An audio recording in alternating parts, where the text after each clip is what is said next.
Ya, Bapak-Bapak, Ibu sekalian dan peserta yang sudah masuk, mungkin bisa saya sampaikan ya beberapa hal mengenai webinar SD Pelita Nusantara bekerjasama dengan Dinas Pemberdayaan Perempuan, Perlindungan Anak, Pengendalian Penduduk dan Keluarga Berencana, DP3AP2 KPB, Provinsi Jawa Tengah. Ya, saya ucapkan terima kasih kepada Mbak Ilma ya yang sudah mengkonekkan ke dinas ya sehingga acara kita bisa masuk ke dalam rangkaian peringatan Hari Anak Nasional tahun 2020 Provinsi Jawa Tengah ya. Mudah-mudahan nanti acara ini ya bisa berjalan dengan lancar ya. Acara ini diikuti oleh peserta dari mahasiswa dan pelajar ya dari OSIS. Saya lihat di daftar hadir itu ada dari STE Tambara, dari Stekom, kemudian UIN Wali Songo, kemudian USM, kemudian Unimus ya, SMK Pelita Nusantara 1, SMK Pelita Nusantara 2, kemudian dari Undip dan dari Unhas. Ini yang sementara yang bisa saya catat. Hadirin yang kami hormati, tiba saatnya acara yang kita tunggu, acara inti, webinar dengan tema Young Generation in Era COVID-19 dengan narasumber 1. Ibu Isti Ilma Patriani, MPSI, Kepala Seksi Perlindungan Anak, DP3AP2KB, Provinsi Jawa Tengah. 2. Ibu Puspita Handayani, SEMSI, Entrepreneur Muda, Dosen Universitas Pamulang. Selanjutnya, acara akan kami serahkan kepada yang terhormat, Bapak Agus Budi Purwanto, Eskom MM, selaku moderator pada webinar hari ini. Kepada Bapak Agus Budi Purwanto, Eskom MM, kami persilahkan. Ya, oke ya. Untuk sesi yang kedua itu akan nanti diisi oleh seorang entrepreneur muda ya, yang masih fresh ini ya, tapi sudah menikah ya. Jadi Mbak Bisa mana suaranya? Ayo. Ya, halo Pak. Oke ya, ini barusan pengantin baru ya. Alumni dari STPNA ya, sangat berbakat ya.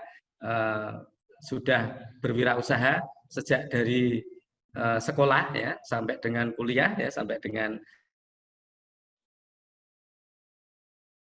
sekarang itu Mbak Puspita ini sudah entrepreneur mudanya sudah teruji ya, sudah sangat bagus sekali dan sekarang menjadi dosen di Universitas Pamulang Tangerang ya. Coba di next Mas. Next ya, ini ya. Ini kuliah di SD Pelita Nusantara S1 kemudian S2 di Undip ya. Kemudian sekarang menjadi dosen akuntansi di Universitas Pamulang. Tapi sayangnya belum ngajar ya Mbak ya. jadi dosen tapi ya belum ngajar karena COVID ya, mahasiswanya belum ada di kampus jadi belum ngajar. Oke, next ya. Next. Oke ya, Mbak Puspita ini owner ya, owner dari sebuah usaha dekorasi ya. Nanti mungkin Mbak Puspita bisa bicara banyak ya. Yang jelas sudah saya amati dan kita waktu Dies Natalis SD Pelita Nusantara yang ke-19 ya juga sudah diberikan dekor gratis ya oleh Mbak Puspita ya untuk kegiatan Dies Natalis. Nah, ini adalah beberapa gambar ya, contoh gambar mengenai dekor dari perusahaan dekorasi Mbak Puspita ya. Nanti mungkin ada rekan-rekan peserta ya yang kebetulan di pandemi COVID ini pengen menikah ya atau pengen lamaran ya tukar cincin nanti bisa menghubungi Mbak Puspita ya. Jadi nanti mungkin tim yang di Semarang ada ya Mbak Puspita ya, tim ya, untuk ada, ini ada ya, nanti bisa menghubungi Mbak Puspita. Oke, cukup Mas cukup ya. Oke. Untuk selanjutnya, Mbak Puspita ini akan menyampaikan materi mengenai bagaimana menjadi entrepreneur muda di era COVID-19 ya. Mungkin ini karena durasinya Mbak Puspita sangat pendek ya, karena tadi beberapa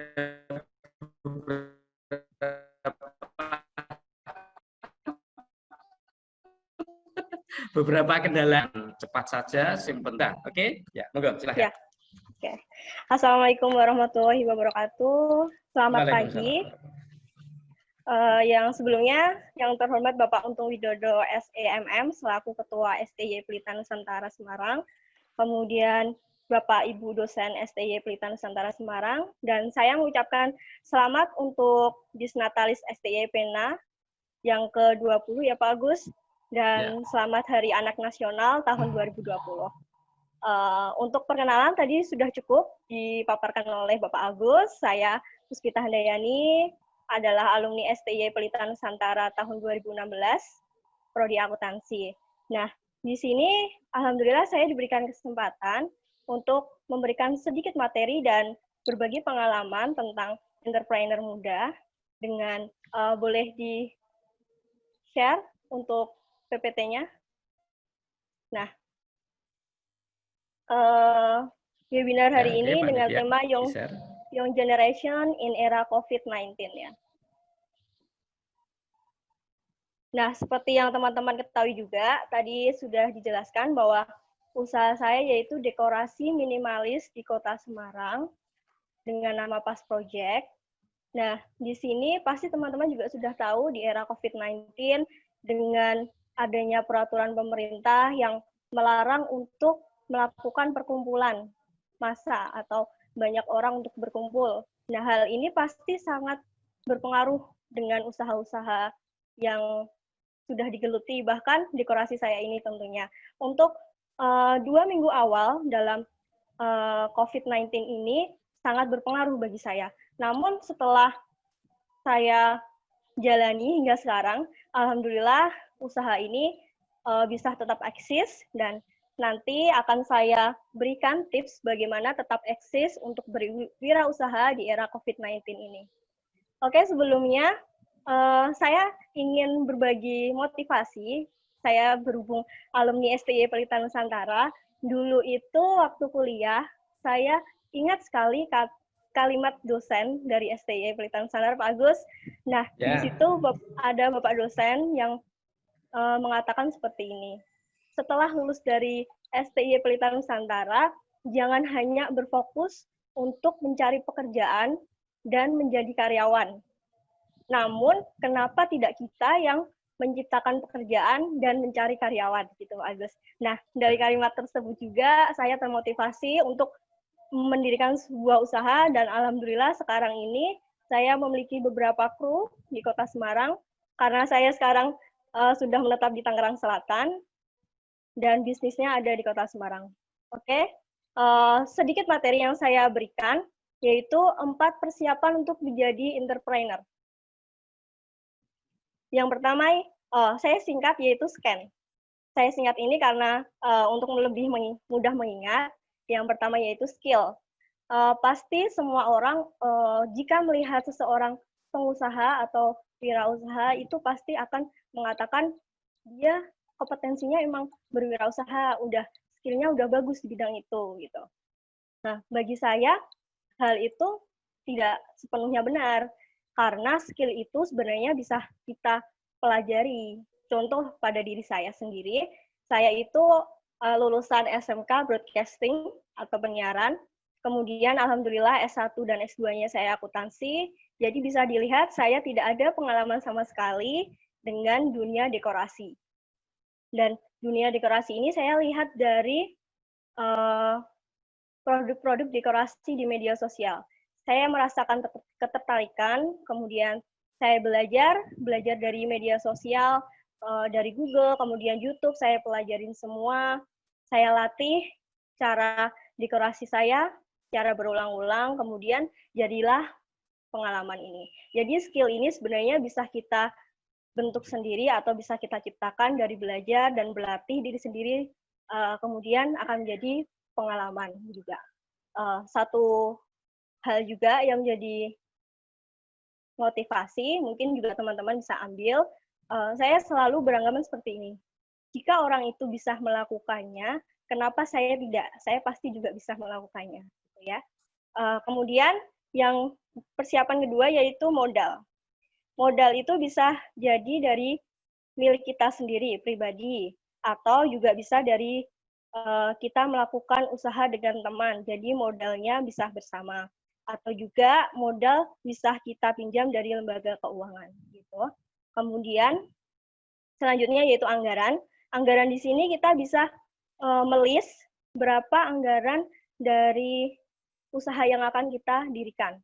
Jadi usaha yang nantinya akan kita dirikan itu kita bisa melihat anggarannya berapa jumlahnya. Kemudian kita juga bisa menentukan jumlah harga produk atau jasa yang akan kita dirikan.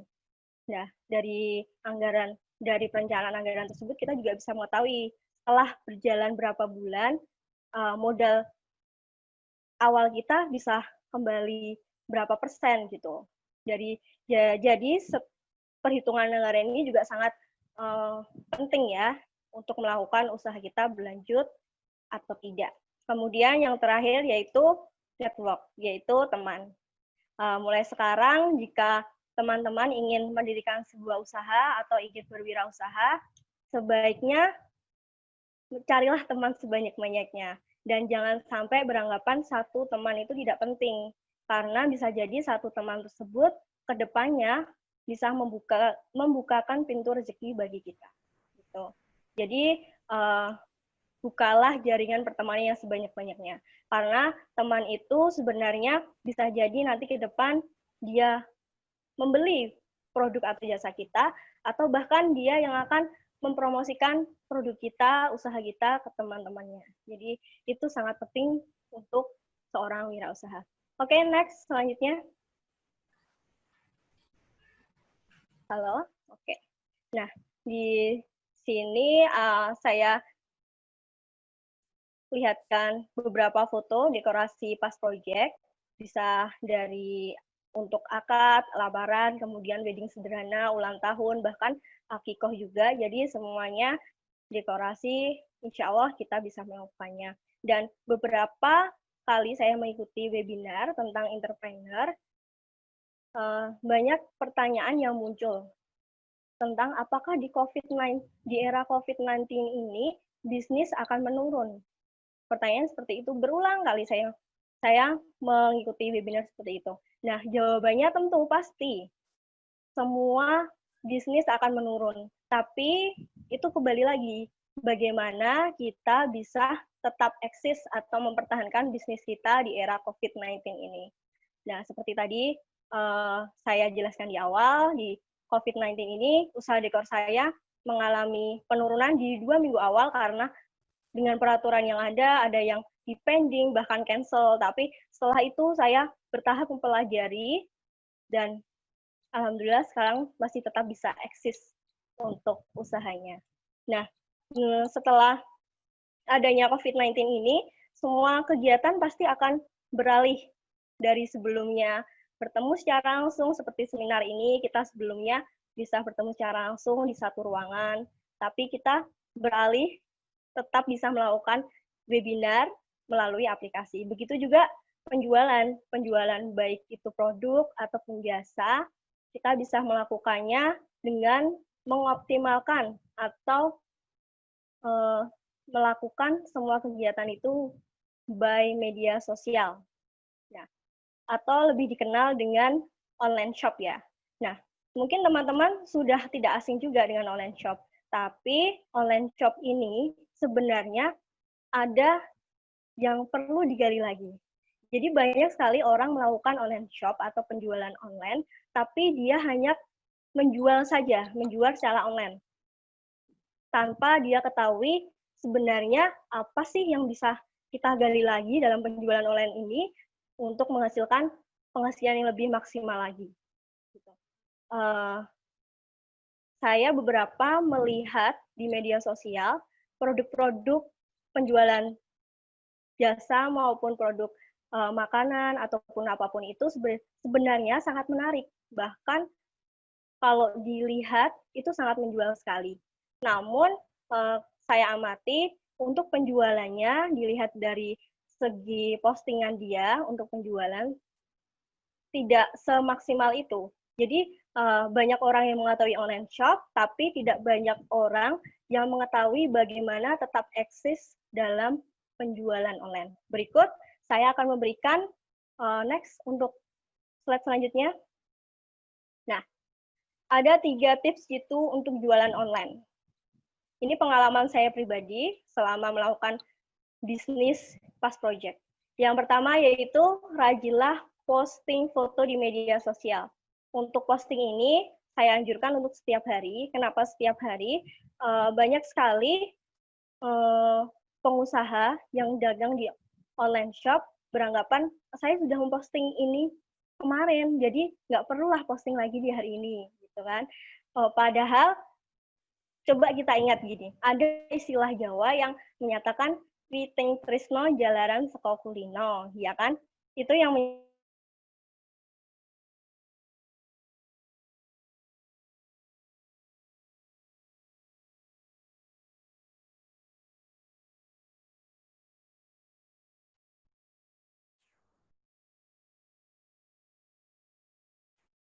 postingan kita gitu.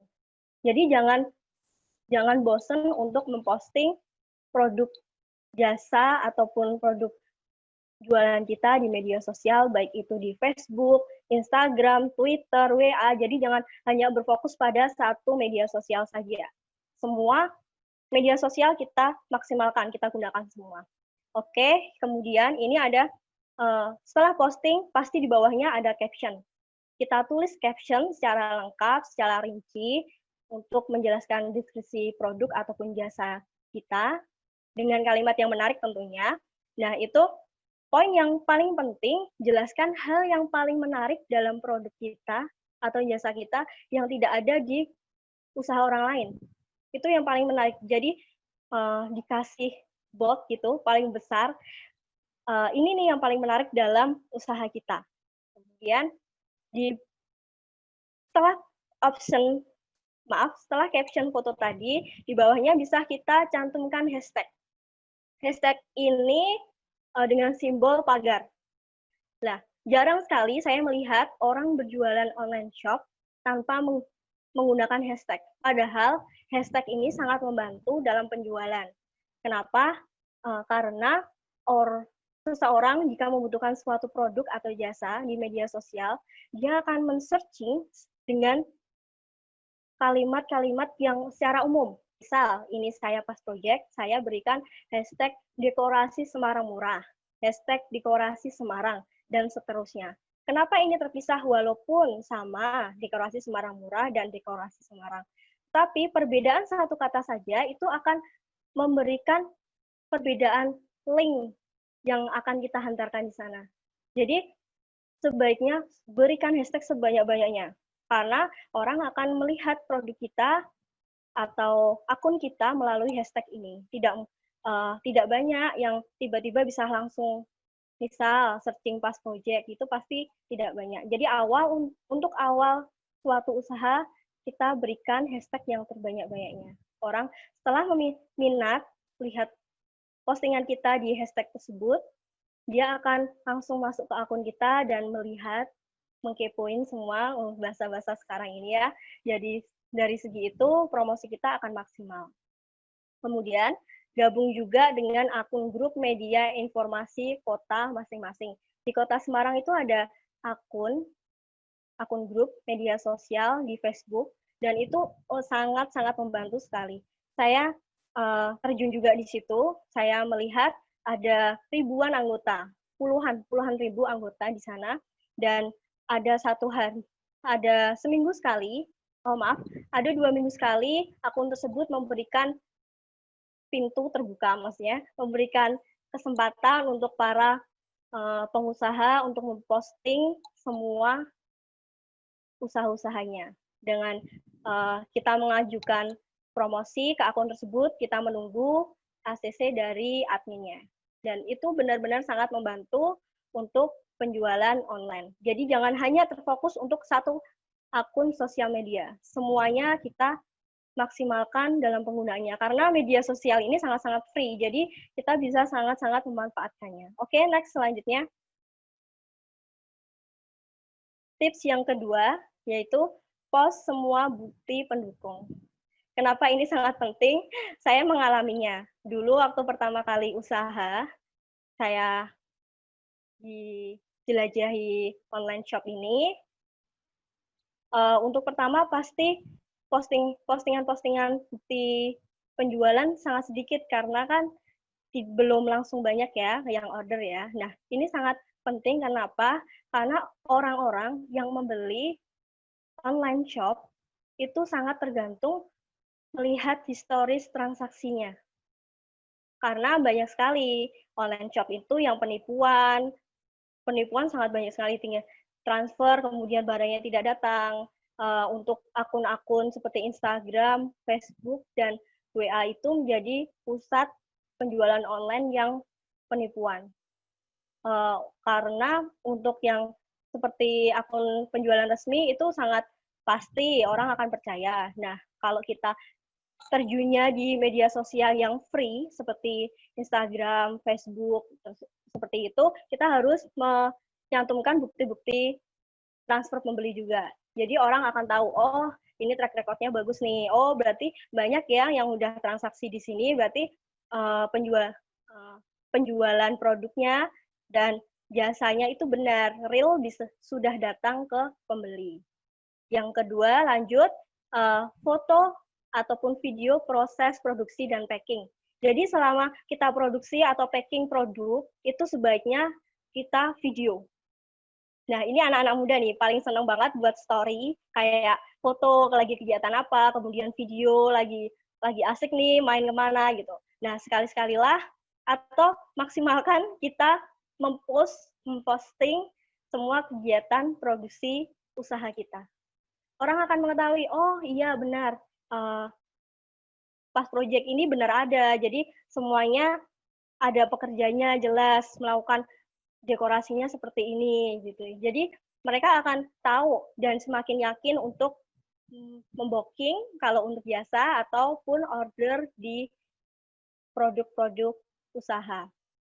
Dan cantumkan juga alamat lengkap karena orang pasti masih akan was-was di mana sih ini kantornya, di mana sih ini tempat produksinya gitu. Nah, itu harus kita cantumkan tentunya juga nomor telepon untuk admin, bagi yang minat bisa langsung menghubunginya. Dan yang terakhir yaitu testimoni asli pembeli. Jadi setelah ada customer yang order by WA, pasti akan chattingan. Di situ mereka akan mengungkapkan perasaan mereka setelah menerima jasa ataupun produk yang mereka peroleh. Nah, dari situ bisa kita screen chatnya, kita posting juga. Jadi semuanya bukti-bukti yang memungkinkan untuk meyakinkan konsumen, kita posting semuanya. Itu sangat membantu. Dan itu saya lakukan mungkin hingga 2 atau 3 bulan awal melakukan bisnis ini. Saya mengumpulkan semua bukti agar konsumen itu percaya. Sekarang alhamdulillah sudah nggak ada keraguan, jadi untuk DP langsung bisa transfer, karena untuk keuangan itu pasti orang akan berpikir beribuan kali. Yakinkanlah customer kita. Oke, next. Selanjutnya. Tips yang terakhir, ini ya.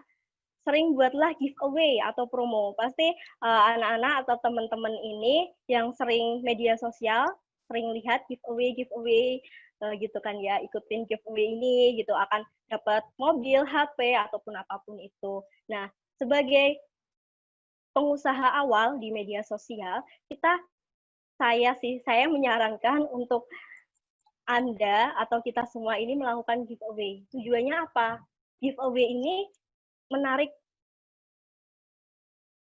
pelanggan. Jadi kita posting, hadiahnya nggak harus besar. Jadi kayak misal aja contoh ya, bagi-bagi voucher pulsa 20.000 untuk 5 orang pemenang. Nah, dari ini kan lumayan.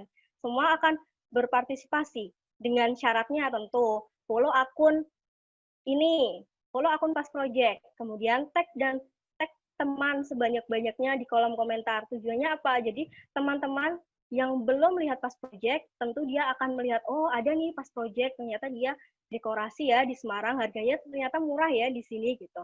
Jadi untuk semuanya yang ingin melakukan usaha bisa seperti itu. Giveaway-nya nggak harus langsung besar-besaran. Jadi kecil aja, tapi dia bisa berjangka berulang-ulang, itu akan membantu menaikkan nama usaha kita di akun media sosial. Nah, dari pengaksesan setiap postingan kita di media sosial itu sangat membantu sekali. Jadi orang itu kalau buka Instagram contohnya, dia ada di explore, di menu explore, pasti akan mengetik dekorasi. Saya memberikan contoh langsung real aja ya, dekorasi saya ya. Di explore itu pasti ada pengetikan atau keywordnya dekorasi Semarang murah. Nah, di situ ada hashtag tadi, diklik satu, itu dia ada 2 submenu. Yang pertama populer, yang kedua terbaru. Jika postingan kita sering dibuka oleh para pengguna media sosial, postingan itu walaupun sudah lama, berapa bulan yang lalu, 6 bulan, bahkan 1 tahun yang lalu, jika sering dibuka, jika fotonya itu sangat menjual, orang itu, postingan itu akan berada di top 1, di atas. Dia akan di terpopuler. Nah, itu sangat membantu sekali untuk orang-orang yang mencari produk ataupun dia cari, gitu. Ataupun bisa membantu untuk mengakses ke sosial media kita. Itu Pak Agus. Next, selanjutnya. Ini tips yang terakhir sih. Nah, thank you. Singkat sekali saya berikan Pak Agus pemaparannya, biar untuk mengejar waktu juga. Oke, any question? Cek. Oke, nyun sewu. Oke, terima kasih Mbak Puspita. Ya, suara saya sampai ke sana ya. Ya, Mbak Puspita. jelas Pak. Ya, mohon maaf ini saya pakai mic ya. Sesi berikutnya saya pakai mic. Oke, sangat luar biasa tadi sudah disampaikan oleh Mbak Puspita Handayani, alumni ST Pelita Nusantara yang sekarang menjadi seorang entrepreneur dan dosen di Universitas Pamulang ya. Berarti ini membuktikan bahwa pembelajaran di STI Pelita Nusantara itu berhasil mencetak seorang entrepreneur muda ya seperti Mbak Puspita. Tadi saya sangat berkesan ya, ada sebuah kalimat yang selalu diingat ya ketika semasa kuliah dari sesosok dosen ya, mungkin bukan saya mungkin ya. Lebih baik menciptakan pekerjaan baru daripada menjadi pekerja di tempat yang lain atau menjadi pegawai ya. Itu tertanam ya dalam benak Mbak Puspita sehingga bisa entrepreneurnya atau wirausahanya di bidang dekorasi bisa berjalan sampai dengan sekarang ya. Tadi disampaikan ya oleh Mbak Puspita ya. Jadi ketika para generasi muda sekalian yang ada di peserta di Zoom kita ini ya, ketika Anda menjadi seorang entrepreneur ya, merintis wirausaha, maka perhatikan beberapa tips tadi yang disampaikan oleh Mbak Puspita ya. Yang pertama rajin posting ya. Kemudian buat caption ya, caption mengenai produknya yang lengkap ya. Kemudian hashtag ya, jangan lupa itu dituliskan. Terus yang berikutnya jangan lupa bergabung di grup ya, grup jual beli online ya. Jadi grup jual beli online itu banyak sekali ya. Kalau Mbak Puspita masuk di media informasi Kota Semarang, ini salah satu grup ya, grup yang sangat banyak pesertanya ya, yang ada di dalam grup, sehingga cocok bagi rekan-rekan muda yang ingin mempromosikan produknya di sini ya, di Semarang. Tidak tahu kalau di kota yang lain atau di kota Tangerang ya, ada sebuah grup seperti ini, nanti bisa masuk ke sana. Kemudian post semua bukti ya, ketika Anda mendapatkan pelanggan ya, Anda laksanakan, Anda layani dengan pelayanan dari Anda, wirausaha Anda, di post semua bukti ya, bukti-bukti bisa di video, bisa di foto, kemudian itu bisa digunakan untuk promosi berikutnya ya. Kemudian yang terakhir tadi buat giveaway ya. Buat giveaway ya. Jadi tadi sudah dijelaskan seperti itu oleh Mbak Puspita. Oke, untuk sesi berikutnya yaitu sesi tanya jawab ya. Para peserta, nah ini rekan-rekan muda yang ada di dalam Zoom ini kok malu-malu ya. Coba sing panitia di sini yo jangan malu-malu. Kalau misalnya lu tanya saja ya. Ya, panitia yang ada di ruangan ini B202 ST Pelita Nusantara ya. Di sini ada panitia BEM Stepena yang jumlahnya cukup banyak dan tentunya dengan protokol COVID-19 ya. Ini juga nanti bisa bertanya ke Mbak Puspita gitu ya. Oke, sambil menunggu ya seperti tadi, silakan peserta di Zoom bertanya di chat ya. Di chat Zoom silakan dituliskan ya. Pertanyaannya nanti akan dibacakan oleh panitia. Nah, ini mungkin sebelum ada pertanyaan dari rekan-rekan generasi muda semua ya. Ini perlu saya tanyakan ke Mbak Puspita ya. Ya, Pak. Dari Pak Agus ya yang selama ini juga mengetahui track recordnya Mbak Puspita ini ya, karena selama di kampus itu juga sering saya ajak untuk mengisi pelatihan ya, pelatihan yang ada di Stepena ya. Paling tidak saya juga tahu bisnisnya ya, mungkin sekilas saja saya tahu. Mbak Puspita, ini mungkin saya bertanya ya, ketika membangun sebuah bisnis ya di awal ya, di awal membangun bisnis itu kira-kira pasti para generasi muda ini akan was-was takut ya. Apakah yang saya mulai ini akan berhasil atau tidak ya? Tentunya ketika membuat sebuah usaha itu kan butuh modal ya. Wes modale pinjam misalnya ya, pinjam di bank ya atau bagaimana ya. Ternyata bisnisnya gagal. Nah, kira-kira untuk mengatasi seperti itu gimana? Ketika memulai di awal ada sebuah kecemasan bagaimana bisnisnya nanti bisa berjalan atau tidak, itu seperti apa? Monggo Mbak Puspita. Oh ya, makasih Pak Agus pertanyaannya.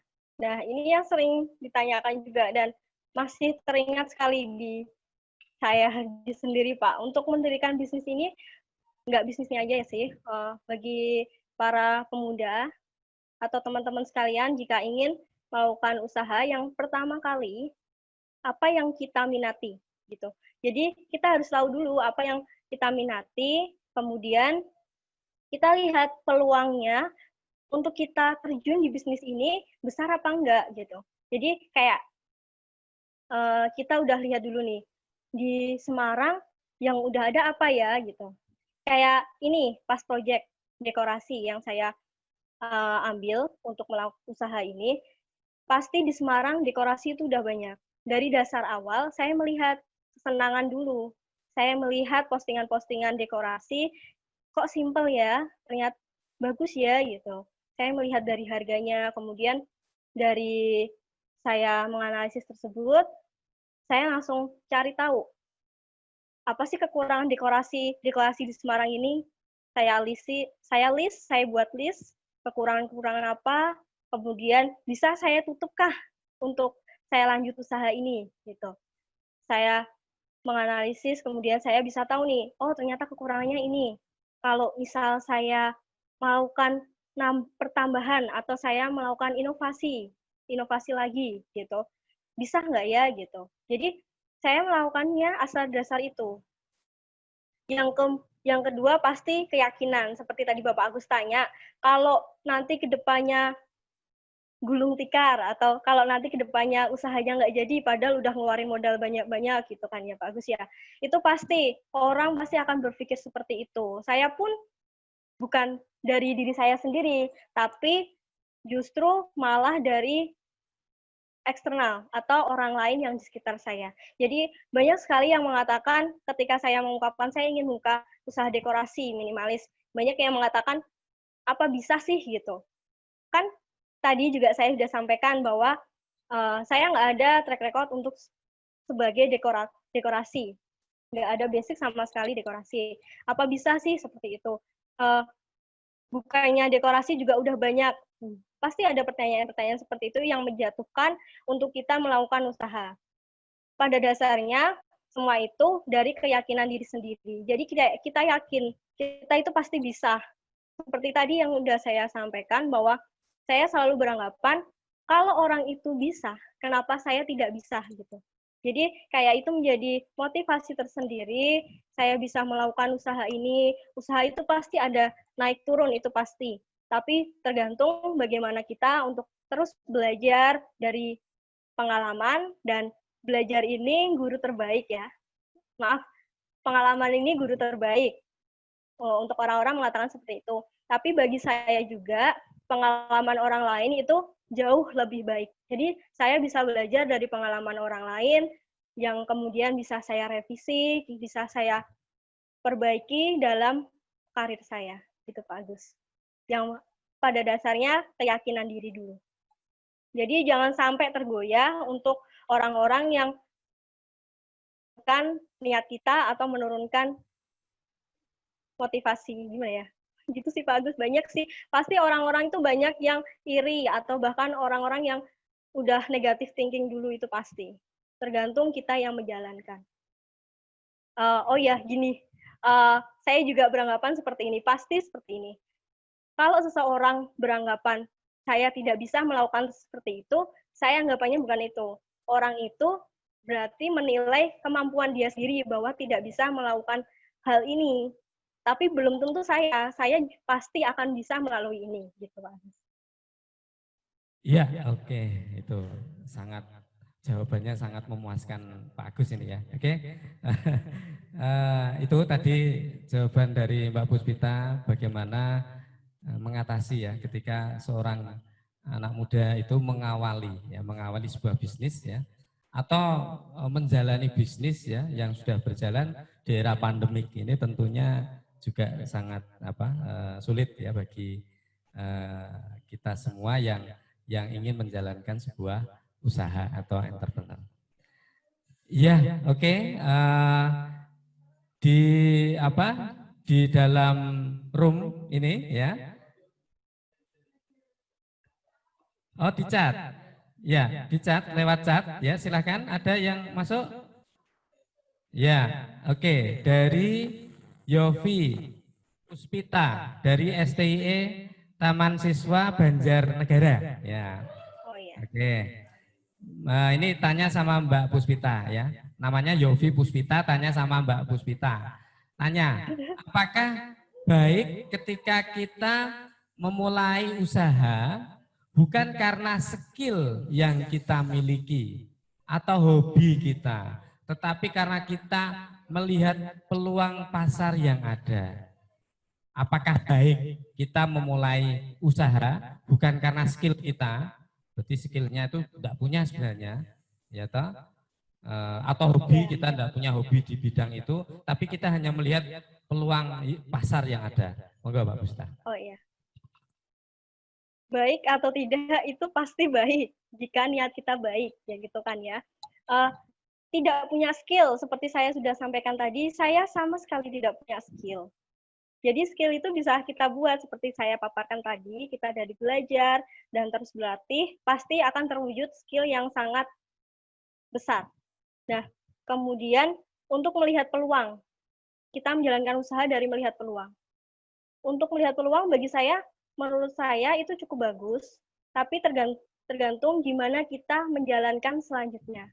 Jadi, misal kita melihat peluang usahanya ini di Kota Semarang sepertinya masih besar, atau di Kota Banjarnegara ya Pak Yagus. Di Kota Banjarnegara ini masih besar dan sepertinya saya tertarik untuk terjun di usaha ini karena peluangnya besar, melihatnya seperti itu. Nah, selanjutnya gimana baik kita melakukannya saja, bagaimana kita tetap melakukan dalam usaha tersebut. Jadi, melihat peluang baik, kemudian kita optimalkan dengan kita belajar, tetap belajar terus dalam menjalankan usaha tersebut, terus kita maksimalkan usahanya. Jadi kita kerjakan semuanya itu dengan secara maksimal. Karena balik lagi, ini usaha diri sendiri. Pasti kita ingin mendapatkan hasil yang maksimal gitu. Nanti setelah sudah dijalankan, kita pasti akan berpikir untuk terus menjalankan dengan baik.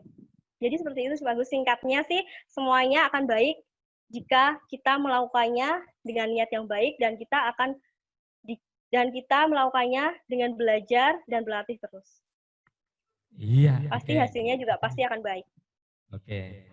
Jadi yang penting itu kalau dalam berusaha atau berwirausaha itu yang penting niat, ya toh, niatnya baik, ya toh.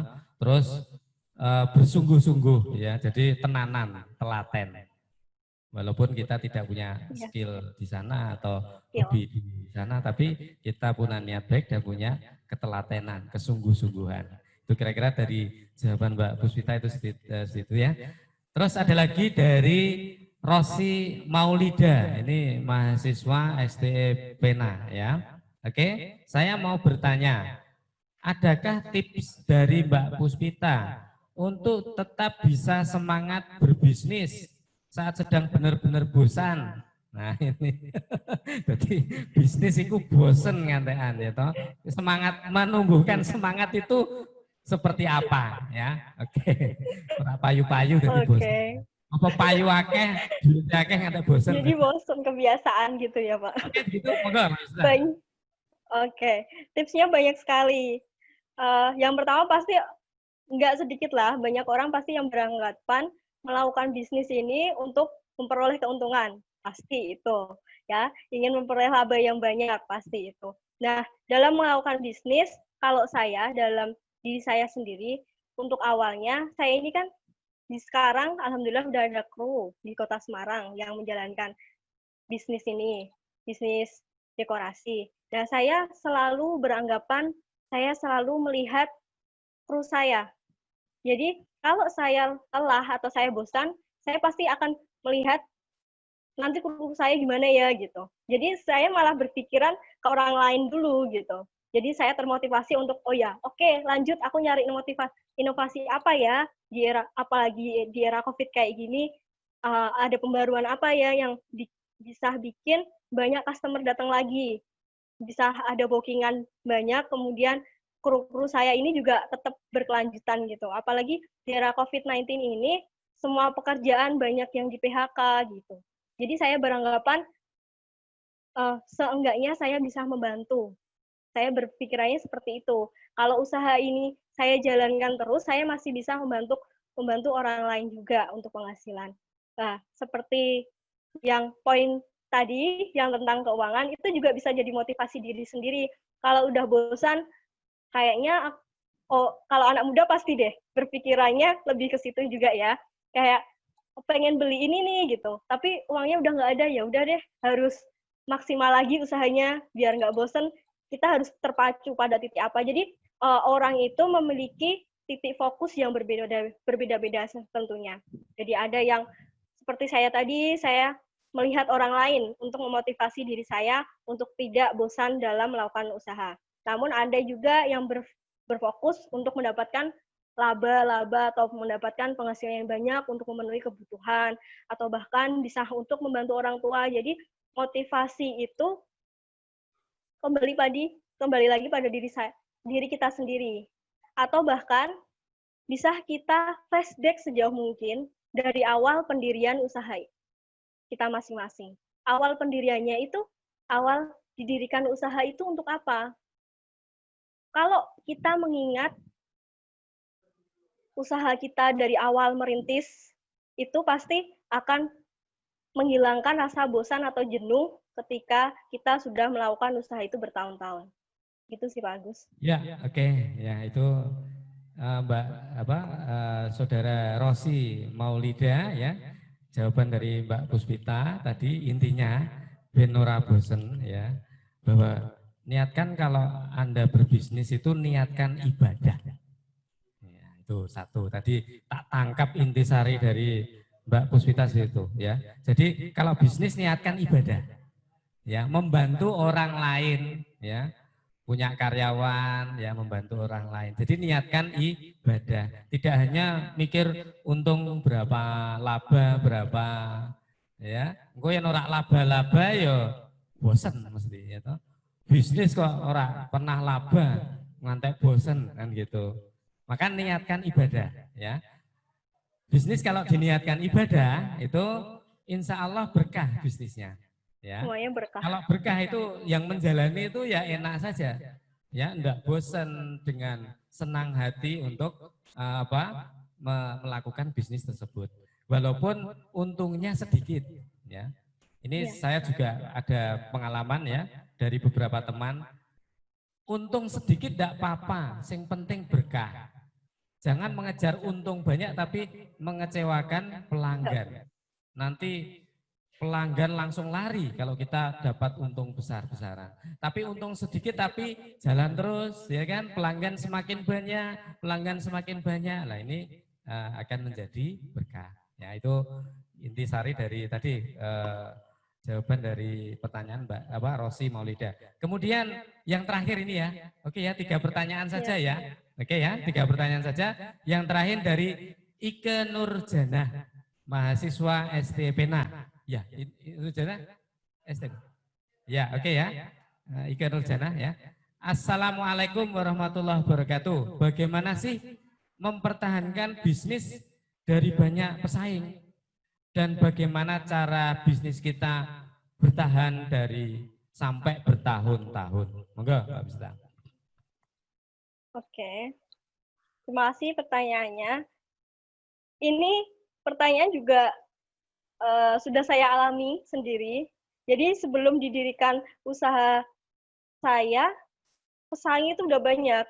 Jadi nggak mungkin kan juga masih sedikit untuk dekorasi-dekorasi di Kota Semarang. Nah, dari awal didirikan saja, pesaing itu udah banyak. Dan semua bisnis itu pasti memiliki pesaing.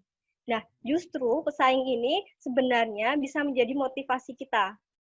Saya mengalami sendiri, jadi saya mendirikan bisnis ini, kemudian selang 4 atau 5 bulan kemudian, banyak teman-teman saya sendiri.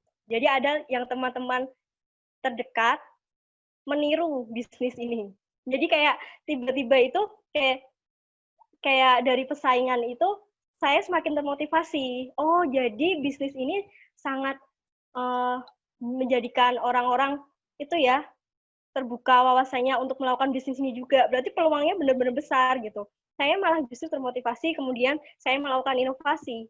Di setiap bisnis itu pasti membutuhkan inovasi. Nah, inovasinya itu tergantung apa bisnis kita gitu. Jadi kita untuk bersaing dalam bisnis itu pasti persaingan. Jadi kita ada pesaing baru, kita harus bersaing lagi. Kita harus mengunggulinya. Mengunggulinya tentu dengan cara yang baik. Jadi jangan dengan hal-hal yang tidak sesuai aturan ataupun norma ya. Kita melakukan inovasi yang terbaik. Jadi orang-orang yang mungkin sudah berpaling ke usaha pesaing kita, bagaimana caranya bisa kembali lagi ke bisnis kita. Jadi kita melakukan inovasi, kita melihat pesaing-pesaing itu tadi, apa yang tidak dia miliki, apa kekurangan dia, kita selama berbisnis itu harus belajar. Dan dengan adanya sosial media ini justru sangat membantu kita. Jadi semua produk-produk ataupun jasa pasti akan diposting oleh para pesaing kita. Kita bisa menganalisis, kita bisa melihat kekurangannya ada di sini. Oh, yang tidak dia punya ini. Saya harus menutupinya. Saya harus mempunyai ini gitu. Jadi media sosial ini sebenarnya sangat-sangat membantu kita untuk beranjak untuk lebih dan lebih lagi dari usaha sebelumnya ataupun dari usaha orang lain. Itu Pak Agus. Oke. Mbak Puspita ya, ini intisarinya bagaimana kita bisa mempertahankan bisnis dari pesaing dan bisa bertahan bertahun-tahun. Kuncinya di yang tadi disampaikan adalah inovasi. Ya, kalau kita punya bisnis, kita harus bisa menginovasi bisnis kita, ya, sehingga nanti inovasi-inovasi itu bisa berbeda dengan pesaing. Kalau produknya dekorasi, ya, berarti inovasinya di dekorasinya yang berbeda dengan pesaing. Nah, itu ya, intinya di inovasi, kreativitas ya di produk yang mau dijual. Itu penting ya untuk bersaing di bisnis gitu ya. Oke Mbak Busna, ini terakhir ya, ini tadi terakhir. Ini satu lagi ya, belum ditutup ya. Ini dari Farida dari Universitas Wahid Hasim Semarang ya. Oh iya. Mau tanya, kenapa bisnis MLM sering dipandang sebelah mata? Wah, ini bisnisnya MLM. Monggo Mbak Puspita. Ini pertanyaannya sesingkat itu, Pak. Kenapa dipandang sebelah mata gitu ya, Pak ya? Karena kita juga sudah tahu lah MLM itu bisnis seperti apa, yang merekrut teman ke teman, jadi pohon bercabang seperti itu ya. Saya sendiri dulu juga pernah melakukan usaha ini, tapi untuk dipandang sebelah mata atau tidak, sebenarnya kembali lagi, semua bisnis itu pasti semuanya akan menganggap sebelah mata, memandangnya gitu. Kayak nggak harus MLM, bisnis saya pun juga dianggap sebelah mata oleh beberapa orang itu pasti. Jadi jangan hanya terfokus pada satu bisnis yang dianggapnya kalau bisnis ini kayaknya nggak bagus gitu. Misalnya ada yang melakukan usaha MLM ya, saya sendiri juga seperti itu. Nah itu tergantung lagi bagaimana kita menanggapinya gitu. Walaupun kita mempunyai, mungkin ada teman-teman yang sekarang masih mulai berusaha dengan mengikuti MLM, itu nggak apa-apa, itu untuk melatih kita sebagai pembisnis. Jadi ketika orang lain mau ngomong apapun, kita cukup dengarkan, cukup kita iyakan. Yang bisa menaikkan usaha kita itu diri kita sendiri. Jadi nggak perlu menganggap omongan orang lain itu penting. Bagi saya seperti itu sih. Jadi untuk bisnis MLM tetap bisa kita maksimalkan dengan bagaimana cara kita mempromosikannya, bagaimana cara kita mengunggulkan produk itu. Jadi sekarang banyak kok orang-orang sukses yang dari bisnis MLM, bahkan dia bisa memiliki usahanya lebih besar lagi. Jadi yang berawal belum mempunyai toko, sekarang bisa tokonya banyak sekali cabangnya dimanapun. Jadi poin dari saya, jangan dengarkan kata orang lain yang bisa menjatuhkan kita. Seperti itu sih Pak Agus. Iya, oke. Ini Mbak Busna tadi ya menyampaikan bahwa kalau misalkan kita berbisnis, apapun bisnisnya, itu dipandang sebelah mata, itu pasti. Gitu. Kalau kita memulai sesuatu, orang memandang sebelah mata, itu pasti. Ada yang seperti itu. Jadi ada yang seperti itu, ada yang tidak. Jadi tergantung dari kita sendiri ya. Jadi bisnis kita ya kita yang bisa mengembangkan, membesarkan. Kita jangan terlalu banyak melihat orang yang memandang sebelah mata. Ya, memandang sebelah mata itu negatif ya. Kalau didengar itu negatif. Jangan kita merasakan melihat yang memandang sebelah mata. Justru kita memandang sesuatu itu positif, ya kan? Jadi kalau ada yang memandang sebelah mata ya itu sebagai pemicu kita dalam menjalankan bisnis. Jangan sampai malah membuat motivasi bisnisnya menurun gara-gara tidak dipandang ya, atau dipandang sebelah mata oleh orang lain. Ya, jadi bisnis yang kita jalani itu hanya kita yang bisa mengembangkan, bukan orang lain, hanya kita. Jadi kita tidak perlu terlalu banyak melihat pendapat dari orang lain. Tapi kalau melihat pendapat konsumen itu penting. Ya, kita bisnis konsumennya seperti apa ya harus kita perhatikan, kita layani. Ya, jadi bisnis yang bisa berkembang itu kalau hubungan antara pebisnis dengan konsumennya itu berjalan baik. Ya, kita bisa melayani konsumen dengan baik, konsumen tidak kecewa. Ya. Oke, ya itu kira-kira dari Mbak Puspita, sesi pertanyaan sudah habis ya.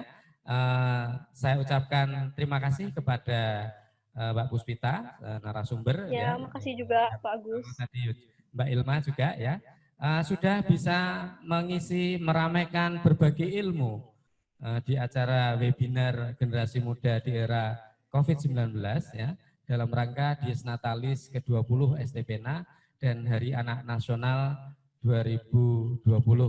Ya, terima kasih atas ilmunya dari para narasumber.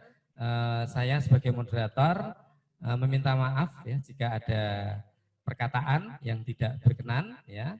Terima kasih dari moderator. Saya cukupkan sekian.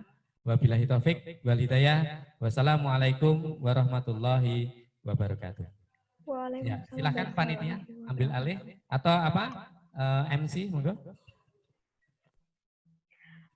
Hadirin yang berbahagia, tibalah kita di penghujung acara pada hari ini. Saya sebagai pembawa acara memohon maaf apabila ada kesalahan dan kekhilafan dalam memandu acara webinar hari ini. Akhirul kalam, wassalamualaikum warahmatullahi wabarakatuh.